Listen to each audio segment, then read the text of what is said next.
हैं भारत इलेक्ट्रॉनिक्स से रिलेटेड कुछ इंपॉर्टेंट न्यूज़ एंड अपडेट्स के बारे में। सो दोस्तों फिलहाल इस कंपनी से रिलेटेड एक बड़ी न्यूज़ हमें सुनने को मिल रही है। न्यूज़ फिलहाल यहाँ पर यह है कि भारत इलेक्ट्रॉनिक्स को मिल चुका है 1640 करोड़ का एक काफ़ी बड़ा डील, और वो डील मिला है इंडियन आर्मी की तरफ से। और बेसिकली इस डील के बदले भारत इलेक्ट्रॉनिक्स सप्लाई करने वाली है एयर डिफेंस रडार, जो कि इंडियन आर्मी को होगा। तो ऑब्वियस सी बात है कि बिजनेस पॉइंट ऑफ व्यू से हम इसको अच्छा न्यूज़ कंसिडर कर सकते हैं। बट ये न्यूज़ पब्लिश कब हुआ था? लास्ट ट्रेडिंग डे जब मार्केट क्लोज हुआ था उसके बाद ये न्यूज़ हमें सुनने को मिली थी। तो इसका मतलब ये है कि इस न्यूज़ की वजह से नेक्स्ट ट्रेडिंग डे ये कंपनी आपको फोकस में दिख सकती है। बट हाँ, इसको किसी भी तरह का रिकमेंडेशन मत समझना।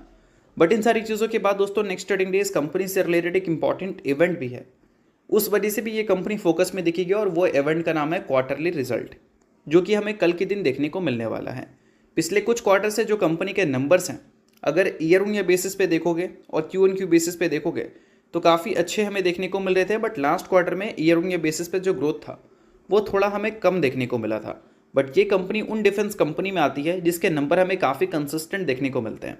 अगर कंपनी के प्रॉफिट ग्रोथ CAGR देखोगे पिछले 10 साल का, 5 साल का, 3 साल का या फिर पिछले 1 साल का, तो काफ़ी इंप्रेसिव देखने को मिलता है। तो इस बार Q1 के रिजल्ट को लेकर अगर हम बात करें तो मार्केट की एक्सपेक्टेशंस क्या है, तो देखो दोस्तों, मनी कंट्रोल के एक पोल हमें देखने को मिल रहे हैं जिसमें 6 ब्रोकरेज हाउस ने अपने ओपिनियंस रखा है इस कंपनी के रिजल्ट को लेकर। जिसमें उम्मीद किया गया है कि कंपनी का जो रेवेन्यू है वो इस बार हमें ईयर ऑन ईयर बेसिस पे 10% से ग्रो करता हुआ नजर आएगा और 4244 करोड़ का रेवेन्यू कंपनी रिपोर्ट करेगी। और वही सिक्वेंशियल बेसिस की बात करें यानी कि Q1Q बेसिस की, तो वहाँ पर 53% की ड्रॉप देखने को मिलेगी। तो इतने शॉकिंग नंबर की एक्सपेक्टेशंस क्यों है वो भी मैं आपको क्लियर कर देता हूँ। देखो दोस्तों, जितने भी डिफेंस कंपनी हैं उनके मेनली जो सबसे बेस्ट नंबर्स होते हैं वो हमें Q4 ही देखने को मिलते हैं। तो कभी भी Q4 को कंपैरिजन किसी भी क्वार्टर से मत करना, मतलब Q1Q बेसिस पे Q4 को कभी भी कंपेयर नहीं किया जाता।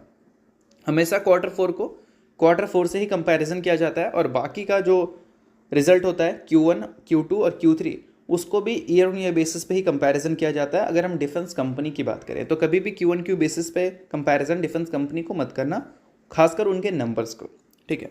तो इस वजह से Q1Q बेसिस पे ऐसी शॉकिंग एक्सपेक्टेशन है जो कि 53% गिरावट की है कंपनी के रेवेन्यू में। और इसके अलावा अगर हम बात करें कंपनी के नेट प्रॉफिट के बारे में तो उसमें ईयर ऑन ईयर बेसिस पे 15% की ग्रोथ की उम्मीद है और सिक्वेंशियल बेसिस पे एक मेजर डिक्लाइन की भी उम्मीद है। 925 करोड़ का कंपनी अपना प्रॉफिट रिपोर्ट कर सकती है इस Q1 में। और EBITDA मार्जिन्स की अगर हम बात करें तो 24.5% रिपोर्ट हो सकता है, जो कि पिछले साल के अगर EBITDA से कंपैरिजन करें तो बढ़कर देखने को मिलेगी।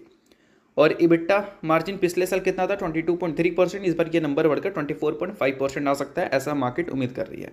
तो ईयर ऑन ईयर बेसिस पे बोल सकते हैं डबल डिजिट ग्रोथ की एक्सपेक्टेशन है। अब देखते हैं कि ईयर ऑन ईयर बेसिस पे कंपनी के नंबर ऐसे ही रहते हैं या फिर इससे अलग देखने को मिलते हैं। तो रिजल्ट हमें कब देखने को मिलेगा? कल के दिन। तो चैनल के साथ अपडेटेड रहना ताकि रिजल्ट का नोटिफिकेशन आपको